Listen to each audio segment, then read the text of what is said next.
Hi, this is Mark Britton reporting for News from the Future for Future Electronics. We're at PCIM Europe on the STMicroelectronics stand, and I've got the pleasure of talking with Gerard Cronin, VP of Integrated Marketing Communications. Gerard, we've already talked a little bit about silicon technology.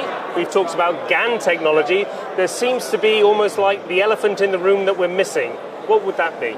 Well, that would be our other wideband gap technology, indeed, silicon carbide, which is far ahead today in terms of market adoption and use versus gallium nitride.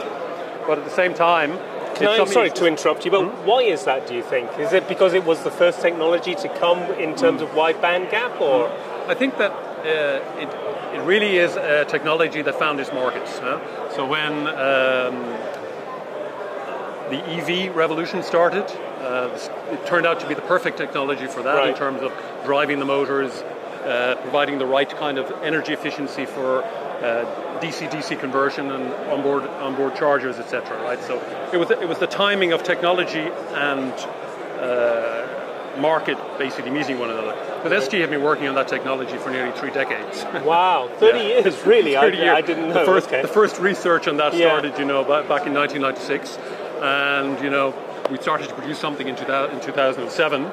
But really, it really took off in the last few years. With the EV, it was electric vehicles that kicked everything going. Yeah. But now I'm guessing other applications have kind of manifested themselves as the cost has come down. Yep, exactly. Other applications that are in need of very high power.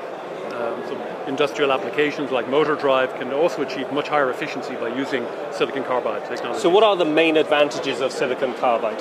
Well, I think what most people are looking for when they look at silicon carbide is the efficiency, right?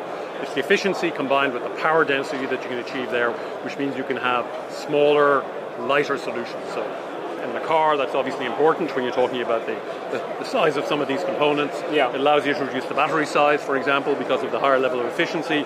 You need less and smaller heat sinks, this kind of thing. So there's really a lot of advantages for these high power applications where power, size matter. So silicon carbide, you've been working on it for 30 years, and you were kind of saying that it's taken off in maybe the last 10 years. But I think a lot of engineers still maybe view it a little bit with suspicion. Is that true to say? How are ST making sure that it is becoming a mainstream technology? Yeah.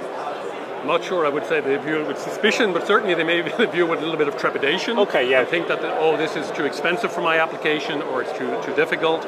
But it has a lot, as I mentioned, it has a lot of advantages, but also we're trying to make it easier and easier for people to do it. So one of the things we're doing, for example, is what you see here, is you see a number of modules, right? Right. So within the module, you can put together a number of transistors, you can put drivers in there, so you can easily build something that's already engineered to allow people to use it in their system without them having to start from scratch and take a raw die or a transistor and start to do all the engineering around that. They can take one of these modules literally off of the shelf and it does what they need straight away. Yeah, exactly. So the modules will be tailored to specific applications. Sometimes they'll be tailored to one customer specific application, but often they will also be built to serve a market need in a particular application. So ST are obviously very important in bringing lots of different power technologies into the marketplace. How does a distributor like Future Electronics help you do that?